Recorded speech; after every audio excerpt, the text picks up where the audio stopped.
we're going to keep moving. Let's see. Okay. This is something that I want you to explain to everybody. You told me to be creative with your credit. What does that mean? So right now you have to, you can't do things the normal way. So the normal way is you would get your money, you would pay your bills. If you have more than enough money, you try to do that. But right now, because we don't know what this situation is going to basically become over the next 60, 90 days, but more importantly, over the next year, you have to be very strategic and creative. So everybody needs to call their creditors and ask for an extension. I don't care if you got $1 million in the bank. I'm straight up.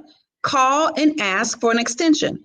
Ask for what is available. So at no other time in the history of the world have I ever heard of the government saying you get an extension on all federal backed mortgages. That means FHA, VA, Fannie Mae, and Freddie Mac, conventional loans. And of course, many other banks as well. Student loan payments that you could call your car company and you can ask for an extension of payment if you tell the truth. And the truth is you have been impacted by the pandemic. It's not only if you lost your job. It's not only if you had to experience a sickness. You've been impacted. We have all been impacted. I run an entertainment firm. I'm the only one working in the firm. Like everybody else, all their gigs got canceled. Everything. Essence Fest is canceled. I don't know what's going to happen with the BET Awards, performances, concerts, all of that stuff. So right now, be creative. Don't try to be Miss Goody Two Shoes. I was like the teacher's pet. I always sat in the front. I made my friend, like I was smart, but I was also cool. But I got on people's nerves in class because I wanted to make sure I knew what was going on. Now it's not time to be the teacher's pet. Now is the time to be creative. The other thing during a time like this, when there's a pending recession, don't overpay your bills. So if you have an outstanding line of credit and you make a $10,000 payment thinking that you're going to still have $10,000 to use, they may lower your limit by the exact amount that you paid. So try to keep your credit open. Communicate with your creditors. Communicate with each and every one. When you call them, ask for the person's name, ask for their ID number, ask them for what you're asking for, and tell them to put the conversation in your notes. And then after they put the conversation in your notes, ask them to repeat back to you what was said in the notes so that the next person who looks at your file can continue from where this person left off. And so keep a record, because I don't know what's going to happen if the moratorium ends and people still don't have enough money to catch up on their past due, rent and so on and so forth. The other thing that I would say is this. Now is a great time if you have some money to the side. So with this money that you're not paying, that's not a license to go spend money on other things. Keep your money, stack it. So if you have a 3 or 4 month extension on your mortgage, your car note or whatever, keep that money to the side if you can, or take care of your health. I say take care of your health, make sure you eat well and get Lysol, and invest in your mind. Invest in a business. $35 to start a business, a whole business that already has products, is epic. So do things like that. The other thing is you want to consider right now real estate and other ways to expand your financial portfolio. Right now, Candy, interest rates are investment property. One of my attorney friends just closed on an investment property, 2%. Your primary residence, 1.5%. I think before this is all said and done, interest rates are going to be less than 1%, which means you're almost in a position where you could buy real estate almost for free. So if you were thinking about, let's say, having a hair salon on one level and 3 apartments upstairs, that's the FHA 203K rehab loan. You can get that piece of property for 3% down, only 3% down. Is mixed use. The maximum it can be is 4 units. So you can have your business on the first floor, you can live in 1 unit, and then you can rent out the other 2. The maximum number of units is 4. It's also a good time to consider the kiddie condo. If you have a kid in college, college housing is like $8,000-$9,000 a year. But if you have a kid in college, your kid can do the kiddie condo program, put down like a third of that, $3,000 to $4,000 down. Well, that's a real thing. It's a real thing. Yes, it's called the kiddie condo. It's been around for 20 plus years. People that are outside of our community know about it. And every time I talk, it's like, we can do that. Absolutely. It's an FHA program. And all the college student needs is there is a parent or a relative's co-signing. So a relative can co-sign for a college student. And what happens is this. So you were going to move off campus. Most people move off campus by sophomore year, definitely by junior year.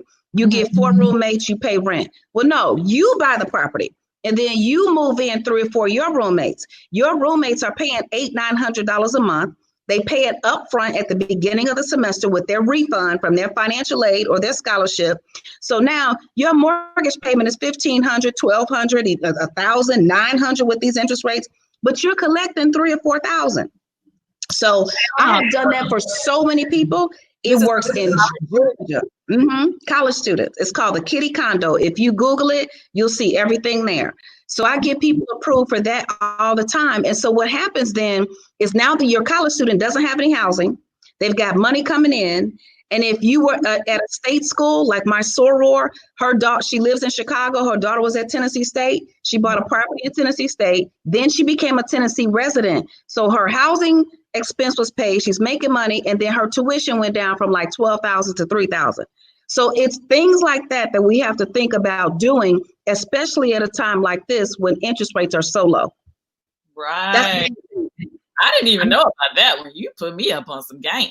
You could buy a whole village. And I mean, because Georgia is a great place, because anywhere along the Southern Belt, it works. It doesn't work. I live in California. It doesn't work here because the prices are too high. The rent will not keep up with the mortgage payment and the down payment. But in the South, in Georgia, Mississippi, Tennessee, North Carolina, South Carolina, all through Texas, all the HBCUs, certain parts of DC. I have 2 daughters at Howard University. That's exactly what they're doing next year. They're moving off campus, moving in 3 roommates. We're going to eliminate housing. That's $9,000 a piece. That's $18,000 that I'm going to keep in my pocket. And now they're going to earn about $3 to $4 grand per month on the property. And then when they graduate, here's the deal. You never have a problem finding renters near a college campus. So when they graduate, they can sell it for a profit, or they can continue to rent it out while they're in grad school or whatever they decide to do. So it's game changing. Now is the time to think about that. And then lastly, the reverse mortgage for senior citizens, Candy, who are concerned with, do I pay for my mortgage? Do I buy my medicine? Do I pay my bills, or do I live?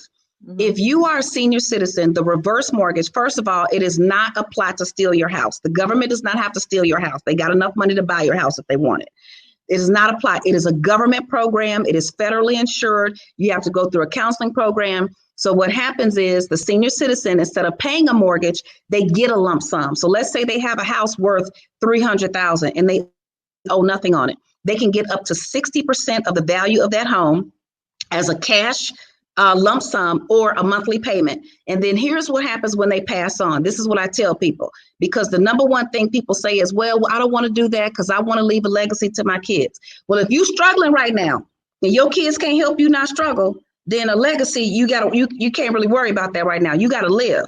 But what you can do is you can get a mortgage life insurance policy. So when you die, because as long as you're alive, the mortgage company is never going to come to you for payment. You just keep getting the money for the rest of your life.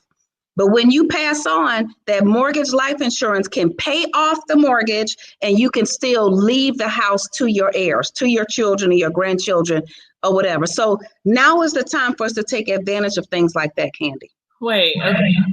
Clear understanding. You said it's a program to where they can basically, it's kind of like taking equity out of their house, right? Exactly. But they don't have payments? They don't have any payments. So it's a reverse mortgage, and it's a home conversion mortgage program. So in a regular mortgage, you have to give the mortgage company money, and your balance goes down every time you give the mortgage company money. But in a reverse mortgage, if you're 62 or older, and this is important because a lot of our generation, we're taking care of our kids and our parents and our grandparents. Like, I was born in the 70s. I have 3 children. I take care of pretty much my mom. I had to buy her a house, a car. My father had to get his life insurance. And then my 98-year-old grandmother just passed. So we're in the middle taking care of 3 generations, and we don't have a retirement unless we create one. So this is a way to minimize the burden for taking care of your older relatives. And yes, it's a reverse mortgage.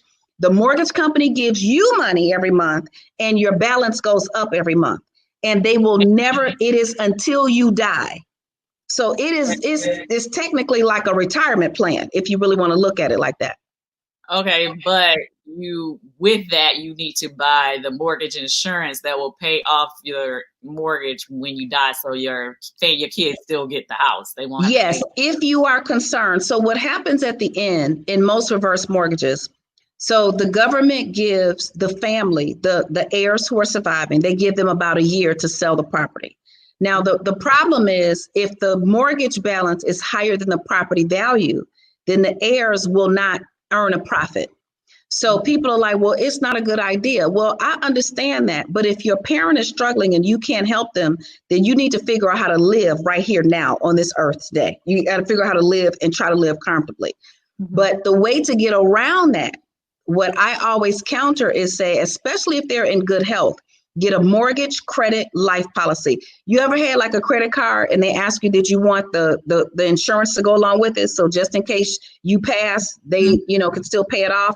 It's the same thing with the mortgage. It's a mortgage credit life policy that you can attach to it. So when the parent passes on, the credit life policy pays off the mortgage. Now the house is debt free. And if you've done an estate plan, if the parent has done an estate plan, which they should, the house should be in a trust, not a will. Do not leave your house in a will. Somebody can contest the will. Mm-hmm. Anybody can contest the will. And you can be in probate court for years and years and years and years. And when you're in probate court, they take away the fees from your estate. So you have to put the house in a trust. In a trust, and then the house goes to the beneficiary and it cannot be contested. Okay. Game changer. Right. Somebody said, Denise Sizer says, I see a lady who can't leave her house to her children because of this. So what does that mean exactly?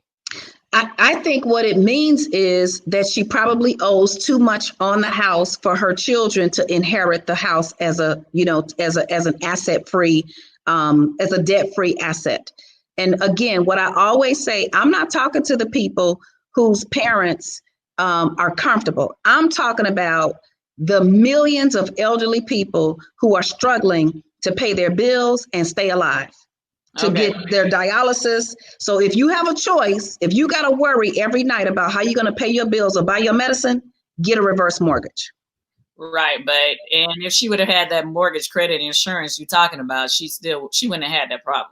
Exactly. So having a money team or having somebody to properly educate them during the process is very important.